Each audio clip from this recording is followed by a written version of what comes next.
Hey guys, Apple has released a new update, version 26.2.1, and in this video, as always, I'll show you everything you need to know about it.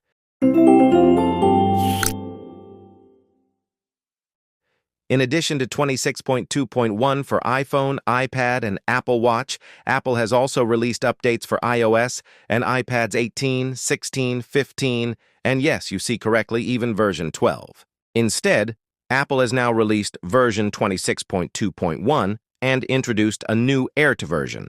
And it's no coincidence that both happened on the same day, because while it says here that the new AirTag requires iOS or iPadOS 2, it then specifies that on the Apple Watch models, which also have the U2 processor like the new AirTag, version 26.2.1 is required.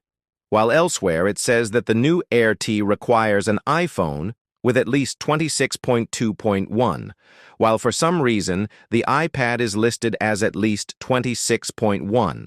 So, either way, I would say that anyone planning to buy the new AirTag version should definitely make sure that at least 26.2.1 is installed on their iPhone, iPad, and Apple Watch. After the update, i.e., under version 26.2.1, if I tap Edit in the Control Center and then the plus sign in the top left corner, we now see Search for New Objects further down, with the option Search for AirTag.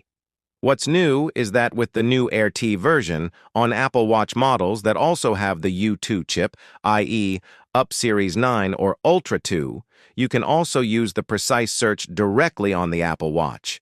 As you can see, I'm not seeing any objects here that I can select, because so far I only have first-generation AirTags and not the second generation.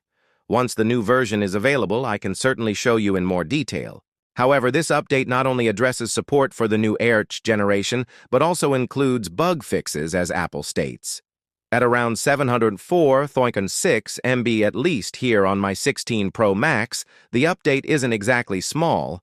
Approximately 1.5 months after the release of 26.2, version 26.2.1 will most likely address some additional optimizations. So, for anyone experiencing general problems with iOS 26, or perhaps even more so after updating to 26.2, this update might help.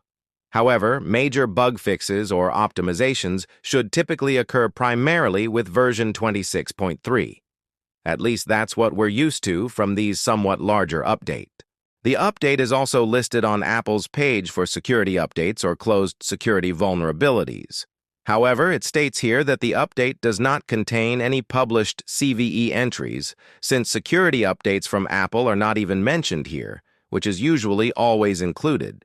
For those interested in the new AirTag version, I will definitely make videos about it, and as usual, I will also release a video about version 26.3 as soon as the update is officially released.